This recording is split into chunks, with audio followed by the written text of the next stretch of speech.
Hello learners, welcome to my channel combine CS the extra step. आज के इस video lesson में मैं आपको यूनिट 10 जो कि आर्टिफिशियल इंटेलिजेंस है यूजीसी एनटीए नेट के सिलेबस के अकॉर्डिंग उसका एक मोस्ट इम्पॉर्टेंट टॉपिक है आर्टिफिशियल न्यूरल नेटवर्क। तो आज हम उस टॉपिक को समझेंगे कि what are the important points जो इस टॉपिक के लिए बहुत ही इंपॉर्टेंट है और उस पर बेस्ड ही आपके क्वेश्चंस हो लास्ट 2 या 3 ईयर से क्वेश्चंस कोट कर रहे हैं। तो हेंस हमें ये समझना है कि मैंने यहाँ पे पार्ट 2 इसलिए लिखा है बिकॉज जो आपका आर्टिफिशियल इंटेलिजेंस यूनिट 10 है उसका पार्ट 1 में मैंने ये कवर किया था कि एजेंट क्या है, रेशनल एजेंट अप्रोचेस क्या होते हैं, ह्यूरिस्टिक सर्च टेक्निक्स क्या होते हैं और डिफरेंट जो एजेंट के कैटेगरीज थे लाइक सिम्प्लेक्स क्या है, गोल बेस्ड एजेंट्स क्या होते हैं। तो वो डिस्क्रिप्शन बॉक्स में ऑलरेडी मैंने उसका लिंक प्रोवाइड किया है, तो आप जाके वो वीडियो लेसन्स को ज़रूर देखें बिकॉज मैंने हर कॉन्सेप्ट के साथ आपको मल्टीपल चॉइस क्वेश्चंस प्रोवाइड किया है कि आप कैसे ईजिली किसी कॉन्सेप्ट को समझ सकते हैं। उसी सीरीज़ को आगे बढ़ाते हुए आज हम कौन सा टॉपिक देखेंगे, आर्टिफिशियल न्यूरल नेटवर्क, जिसको इन शॉर्ट हम ANN भी बोल सकते हैं।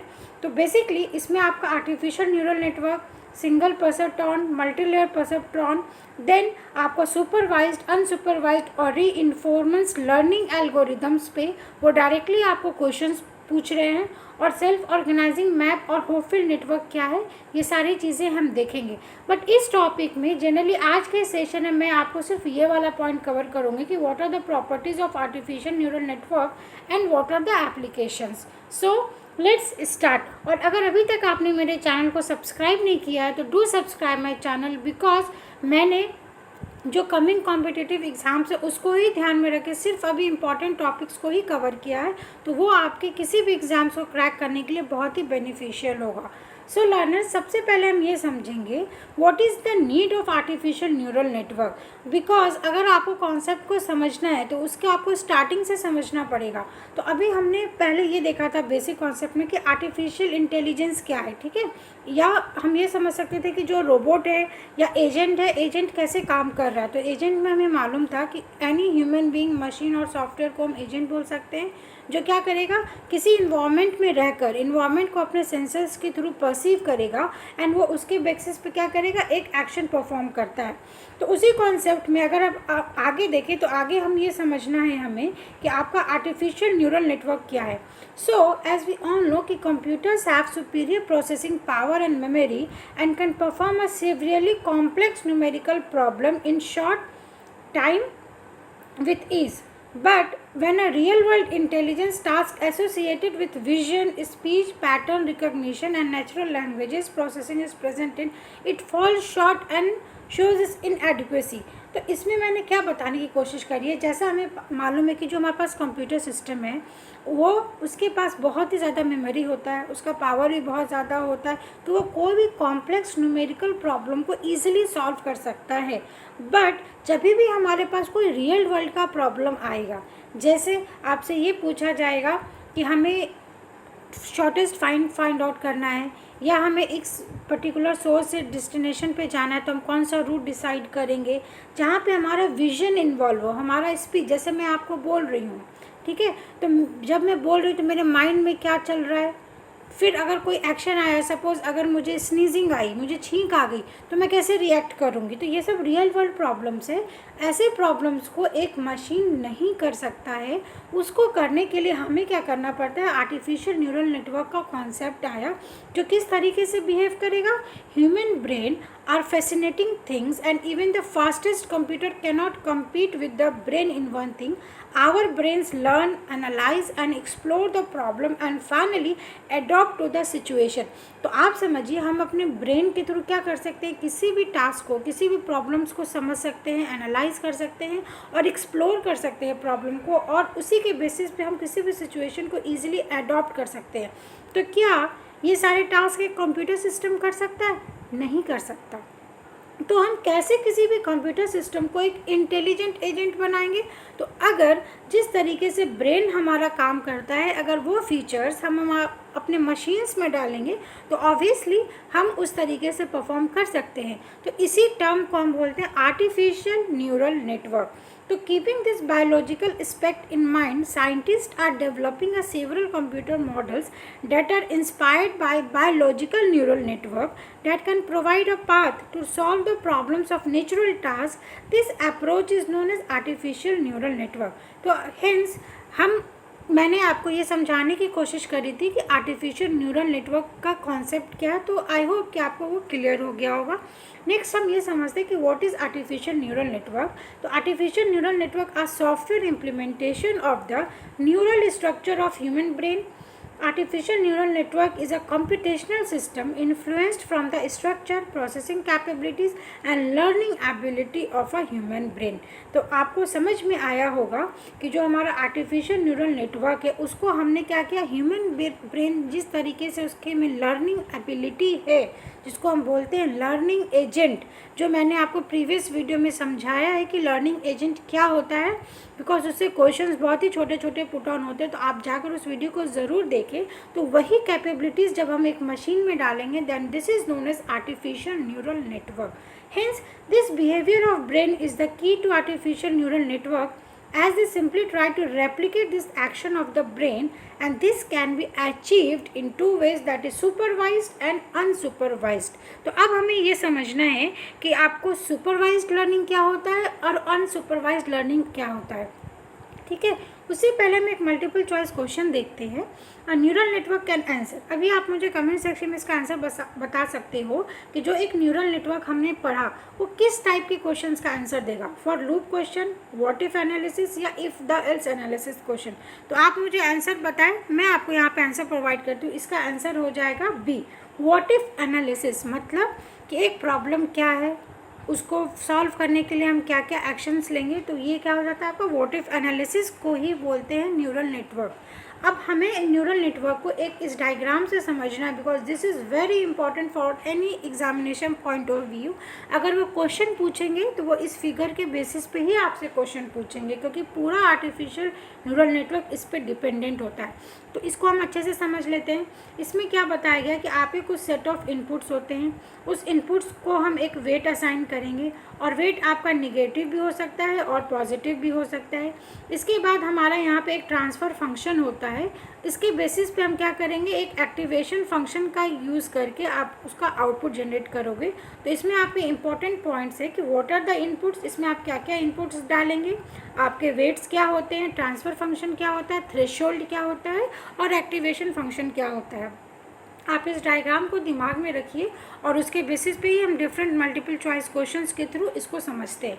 पहला क्वेश्चन है कि what is an activation value, ठीक है। जो यहाँ पे फिगर में एक्टिवेशन दिखा था वो क्या होता है, तो वो होगा आपका वेटेड होता है, थ्रेशोल्ड वैल्यू होती है, या मेन इनपुट टू न्यूरॉन होता है।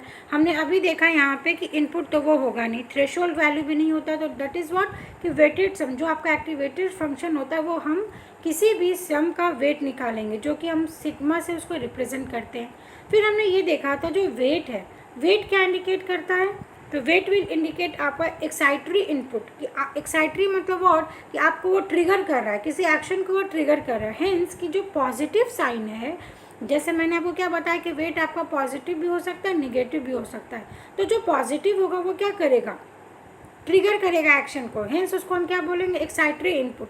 तो इसी तरीके से जो निगेटिव साइन है वो किसको रिप्रेजेंट करेगा, तो इनहिबिटरी इनपुट, मतलब वो कहीं से आपका कुछ वैल्यूज़ को एज्यूम करके लेगा, देन वाई इसको हम बोलते हैं इनहिबिटरी इनपुट।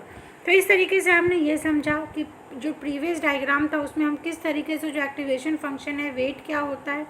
अब उसी में एक आता है आपका कि in what ways an output can be determine from activation value. जो हमारा वैल्यू आउटपुट निकल के आ रहा है वो वैल्यूज़ कैसे होगा, वो डिटर्मिनिस्टिक होती है, स्टोकास्टिक होती है, क्या होती है, या बोथ होगा। तो इसका आंसर आप मुझे कमेंट सेक्शन में प्रोवाइड कर सकते हैं, मैं यहाँ पे इसका आंसर प्रोवाइड करती हूँ, answer will be both. Next हम ये देखते हैं यहाँ पे आपका कि जो हमने देखा कि आर्टिफिशियल न्यूरल नेटवर्क क्या है, उसमें वो डायग्राम समझा। उसके बाद उसके दो अप्रोचेस होते हैं कि how you will perform artificial network. तो कंपोनेंट्स में आपका सुपरवाइज्ड और अनसुपरवाइज्ड आएगा। तो व्हाट इज सुपरवाइज्ड, तो नेम से ही क्लियर होता है। सुपरवाइज्ड लर्निंग मीन्स व्हाट, कि कोई एक समझिए एक टीचर है, वो आपको सब कुछ बता रहा है, मतलब हमारे पास सब कुछ इनपुट पहले से फीड है, हमें पता है सिस्टम में क्या क्या होने वाला है। तो हेंस हम डेफिनेशन इसका देखते हैं। This algorithm consist of target, जिसको हम आउटकम वेरिएबल से बोल सकते हैं या डिपेंडेंट वेरिएबल से बोल सकते हैं, which is to be predicted from a given set of predictors, मतलब इंडिपेंडेंट वेरिएबल। हमारे पास सब कुछ पहले से प्रेडिक्टेड होता है सुपरवाइज्ड लर्निंग में। तो इसके दो कैटेगरीज होती है, क्लासिफिकेशन और रिग्रेशन, और एग्ज़ाम के पॉइंट ऑफ व्यू से इसके ये क्लासिफिकेशन ही बहुत इंपॉर्टेंट है। यहाँ पे हमारे सेवरल एल्गोरिदम्स होते हैं, जैसे रिग्रेशन हो गया, डिसीजन ट्री हो गया, रैंडम फॉरेस्ट हो गया, पैटर्न मैचिंग हो गया। तो आपको क्या करना है, सुपरवाइज्ड लर्निंग में आपको ये ध्यान में रखना है कि सुपरवाइज्ड लर्निंग के क्या क्या कैटेगरीज हैं। तो क्लासिफिकेशन और रिग्रेशन होते हैं। And what are the different algorithms, इसके नाम पे ही क्वेश्चन आपको एग्जाम्स में आते हैं कि आइदर अगर वो पूछ देंगे कि डिसीजन ट्री ये आपका अनसुपरवाइज्ड में आएगा या सुपरवाइज्ड में आएगा, तो आपको ये थोड़ा लर्न करना होगा, ठीक है। उसके बाद हम देखते हैं कि व्हाट इज़ अनसुपरवाइज्ड, तो ये ठीक उसका अपोजिट हो जाएगा, जिसमें in this algorithm we do not have any target और आउटकम वेरिएबल, मतलब हमारे पास कुछ भी नहीं हो सकता है। इसको आप ह्यूरिस्टिक टेक्निक भी बोल सकते हो, ठीक है। देन हम इसमें दो कैटेगरीज होती है, that is clustering and association. तो आपको हेंस वहाँ पे क्या था, आपका रिग्रेशन था और क्लासिफिकेशन था। यहाँ पे आपका क्लस्टरिंग और एसोसिएशन। तो क्लस्टरिंग क्या होता है, क्लस्टर मतलब कि ग्रुप बनाना, ठीक है, और एसोसिएशन मतलब कि हमारे पास सेट ऑफ प्रॉब्लम्स गिवन है और हम उसका कलेक्शन, उसमें एक दूसरे एंटिटीज़ में एसोसिएशन करते हैं। तो इसके एग्जांपल हो जाएंगे सेल्फ ऑर्गेनाइजिंग मैप, होपफिल नेटवर्क, या ए प्रायोरिटी एल्गोरिथम, या के मीन्स। तो बहुत सारे ऐसे एल्गोरिथम्स होते हैं। तो आपको यहाँ पे भी सबके एग्जाम्पल्स मालूम होने चाहिए और सबके एल्गोरिदम्स मालूम होना चाहिए। तो इस तरीके से हमने आज के सेशन में ये समझा कि आर्टिफिशियल न्यूरल नेटवर्क है क्या और उसके डिफरेंट कैटेगरीज क्या होते हैं, और उसके डायग्राम से हमने ये समझा कि एक्टिवेशन फंक्शंस वगैरह क्या होता है। तो अगर आपको क्वेश्चन सपोज ऐसा पूछता है कि does pattern classification belongs to category of non supervised, तो आंसर येस होगा या नो होगा, तो आंसर होगा नो, बिकॉज आप ध्यान दीजिए कीवर्ड पैटर्न क्लासिफिकेशन, और क्लासिफिकेशन मैंने आपको किसमें बताया था, it is the part of supervised learning. तो इसलिए यहाँ पे आपका क्या हो जाएगा, सुपरवाइज्ड लर्निंग। इसके बाद आपका है फीचर मैपिंग एंड ग्रुपिंग।